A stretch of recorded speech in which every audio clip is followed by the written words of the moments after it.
How many cop shows have you watched that have made, how can I say, an effort to show the art of surrender?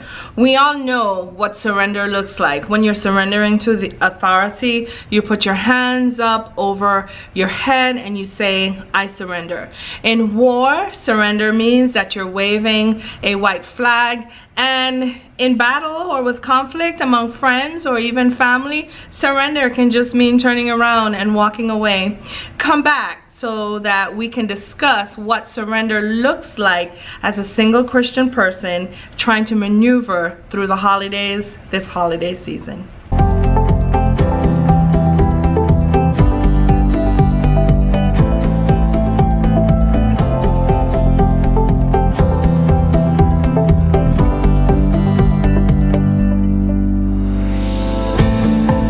And welcome to another episode of Red Couch Chronicles. I'm Danielle.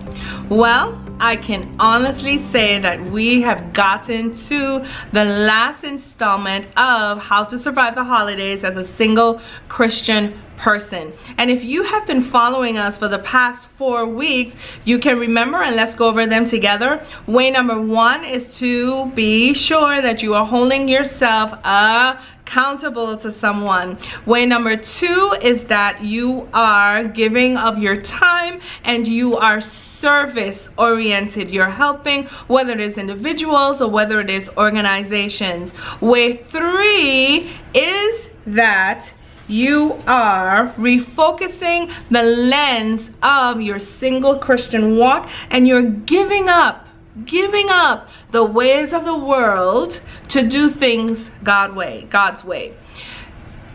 Today, we're going to be talking about way number 5. You can help to take the sting off of being single this holiday season. And that way is to simply surrender. Listen, when I was newly single, or I should say, when I had made up my mind to walk a single Christian life, brand new, just as I was a brand new Christian many years before, and then a brand new transplant in Georgia 2 years before that, and now a year and a half or 2 years after that, I'm a single Christian woman. Okay, Lord, there's gonna be no more fornicating, there's gonna be no more lust, there's gonna be no more forcing a fit and just putting myself in any old relationship hoping that one of them will stick. No more of that, Lord. I am going to surrender this part of my life to you. And yes, I made that vow, and yes, I've been walking in that vow for the past 10 years. However, I will be very transparent with you to tell you that in the beginning, it was not very easy. I would be ticked off or upset, and of course it was rooted in jealousy, when I would see a couple canoodling, or I would be hurt if I saw a couple holding hands, or I saw a couple, or posting on Facebook that they were engaged, and I would always wonder, Lord, am I doing the right thing? Should I just go back out there in the world and do it myself? Because I don't know how long God is gonna have me to wait. I still don't know how long, and I've been waiting for 10 years. But it was not easy during the beginning of my walk, and I would be remiss to say if I'm 100% delivered or cured from that. I won't say that, but what I'd say is it has become easier to walk that single Christian walk. That does not mean that I do get lonely at times. It does not mean that my flesh does not rise up at times.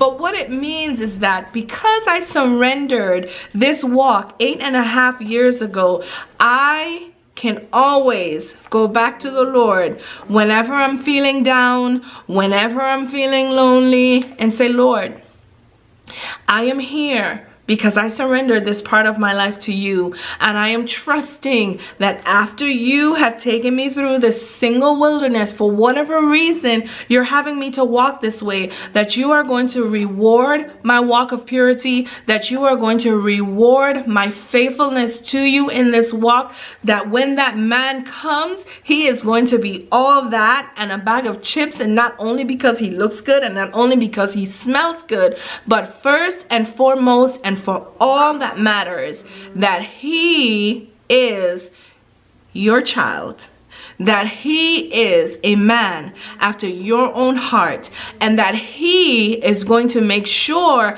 that he is not going to break my heart because he is afraid of breaking yours. And I promise you, once you come to that mindset, it helps you to know that you're going to have to wait a little longer. It helps you to understand why you might have to wait a little longer, because in the same way that the Lord is preparing you, you have to trust and believe that it is the same way he is preparing your mate. And so the last way that I'm going to share with you in this 4-part series that you are going to help to take the sting away during this holiday season, when everybody else is booed up, when auntie and uncle and mommy and grandma are all asking you, so what's going on? When are you going to be with somebody? Aren't you with anyone? Is there no special person in your life? Whenever those questions come, you'll be able to say, you know what? No, there isn't. But you know what else? I'm okay with that. I promise you, beloved, it gets better.